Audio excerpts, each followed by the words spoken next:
Tapos ko dito.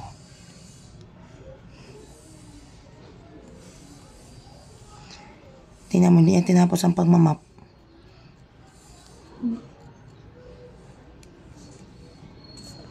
Hindi pa naman nakatapos magulis eh.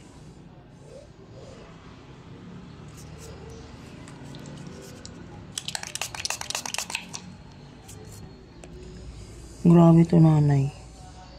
Masasaktan ka na naman na mo. Ang gaan ng patong ko ng pusher. Masasaktan ka. Lagyan mo ng popcorn yung basahan. Patuluan mo lang.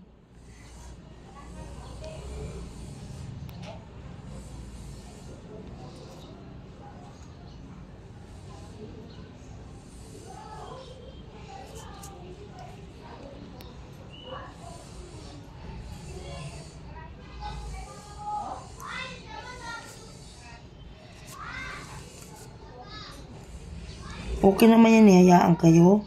Na hindi kayo magligpit. Kayo din ang kawawa bandang huli. Wala kayong mga alam sa buhay. Hindi kayo tinuruan. Kaso nga lang, feedback sa magulang.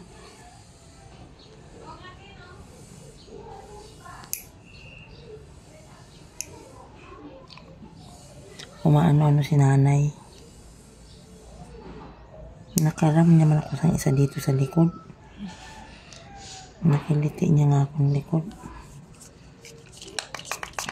Ang init. Nakikiliti si mama. Hindi mo naman siling pa. Nainitan ka na po. Kasi mainitan si nanay.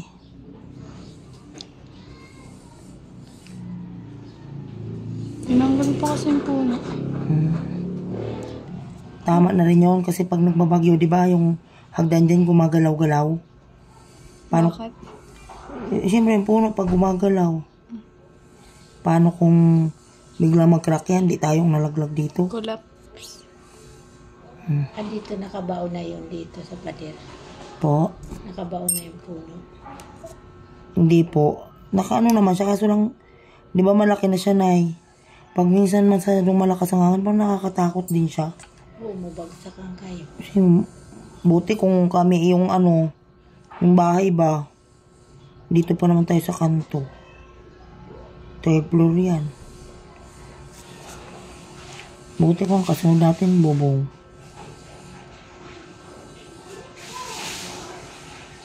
Naligot na siya, may. Anong oras na ba? Hindi pa nga siya tapos.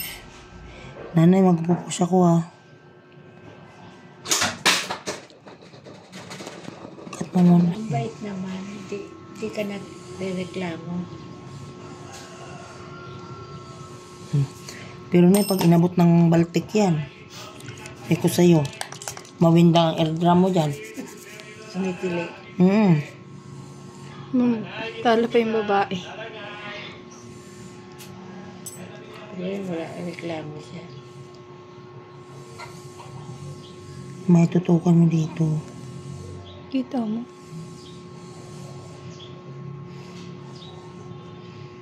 Ayan.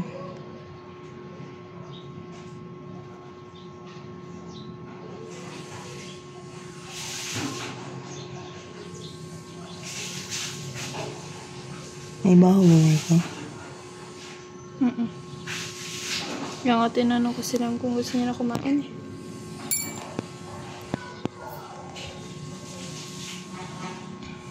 Grabe na yung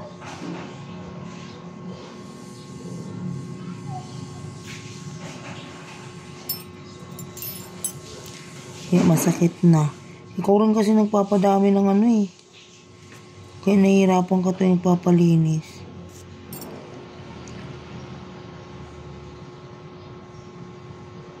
Pag sa Bulacan ako kasi, pag-antay ko lang makauwi.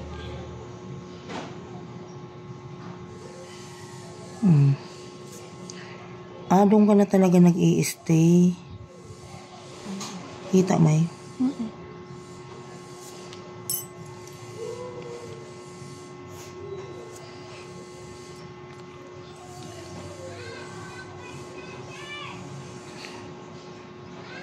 Ang kwarto siguro, hindi yun na naman dinaanan. Yun nga, hindi niya liniligpit. Nung Yung mga labahan doon, ando sa sahig. Hindi yan panililigpit? Hindi. Sabihin mo. Pati yung kama. Sabihin mo dun. Rinig niya naman.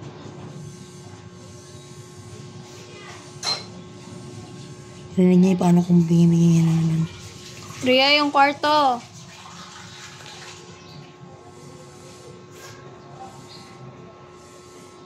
Sarap sa pakiramdam nito na pag natanggal na. Hmm? Natira pa. Kita no?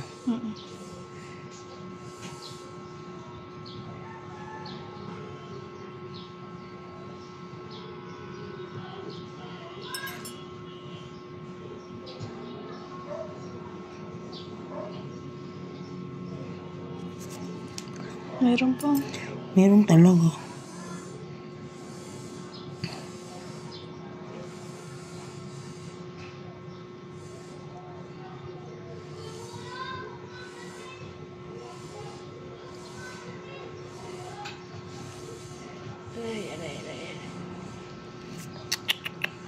Sumiksi kasi siya oh. Sumiksi. Babalikan natin yan ay. Sumiksik. Ito pa ikaw.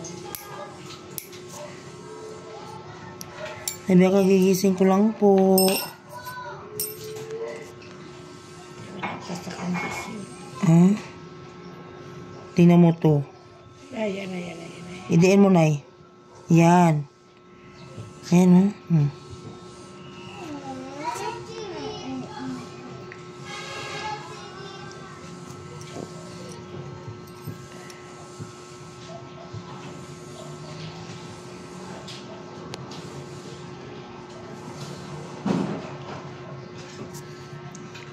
Mga pusa, baka ang mga pakulit pala ay maliliit.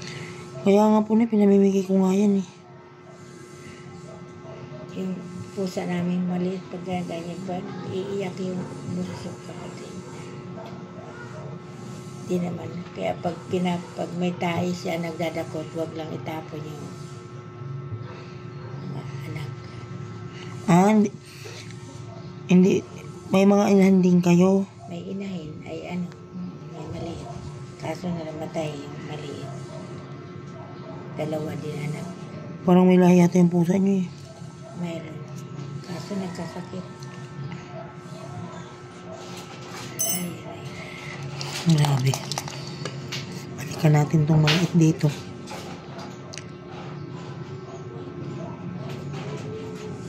Ano?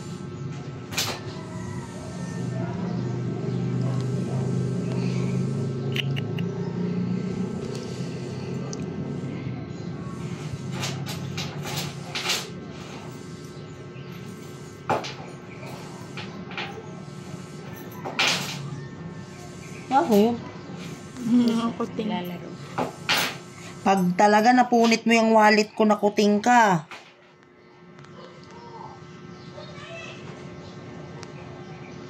Hindi kita.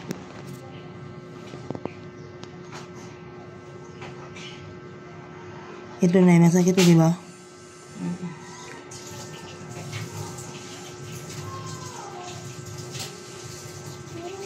Namatay flash may.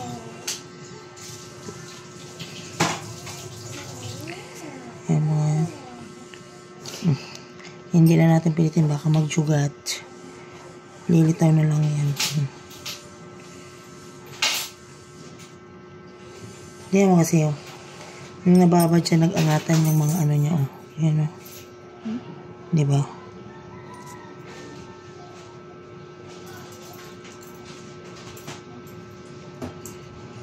Palabasin mo ang tuta ay.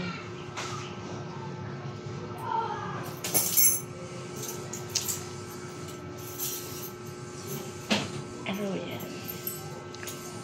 Hindi talaga pwede hindi tanggalin eh.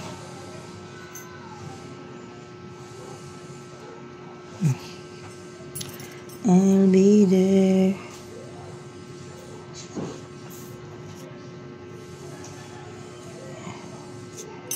Ayan na siya. Tapesan yung laman. Dito, Nay. Ganun din. Inhale, exhale. Naipit kasi. Kat ako konti na yan. Kasi bungad lang naman kinat ko kanina. Ay, Matik na talaga yan, Nay. Lagi. Naidiin mo, wag mong anuhin, ha? Yan. Good job. Si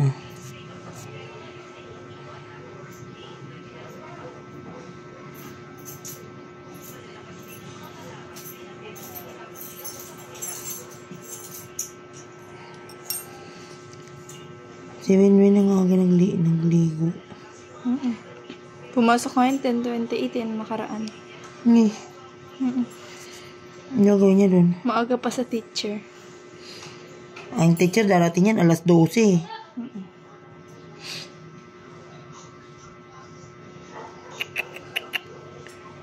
Talagang problema sa kuko ni nanay. Yan o. 11 minutes. Ha? Ilang minutes? 11. Wala eh. Matagal talaga linisin to. Yan o. Tingnan mo.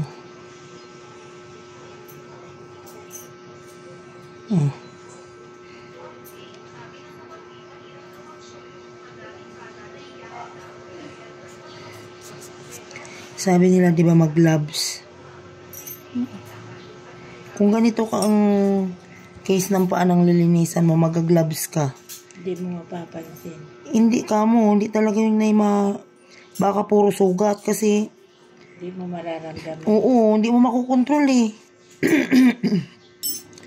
Hindi tulad nito ba? Bili ka man ng mamahaling gloves.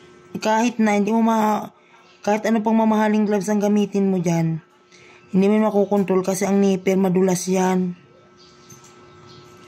Bakal yan eh. Ano eh? Stainless. Ewan ko lang talaga yung iba. Kasi ang trabaho lang naman talaga nila na kung ano na tatanggalin, di ba? Yun sa amin cleaning eh. Lahat tatanggalin mo, lilinisin mo. Dati nagpapalinis niya ako sa parlor. Kaya lang lalo pag mga bakla. Basta lang sub-sub yung nipper. Bahala. Pagtanggal nila, dugo ang Bahala ka dyan anong kinalabasan. Basta kayo nasubsob ng nipper doon. Oh, you know. Wala silang pakialam kung Ito sabihin mag-gloves. Isipin mo ilang minutes ka maglilinis, magtatanggal ng dry skin. Tapos pag-gloves ka, tapos dulas-dulas yan. Okay lang yan na Yung about sa gloves talaga, hindi ko kayang gawin yan. Pwede siguro kung yung opera-opera na nung sobrang parang nakakadiri na yung kuko. Pero naglinis ako ng ganyan, hindi rin ako nag-gloves kasi nga mahirap hawakan ng nipper.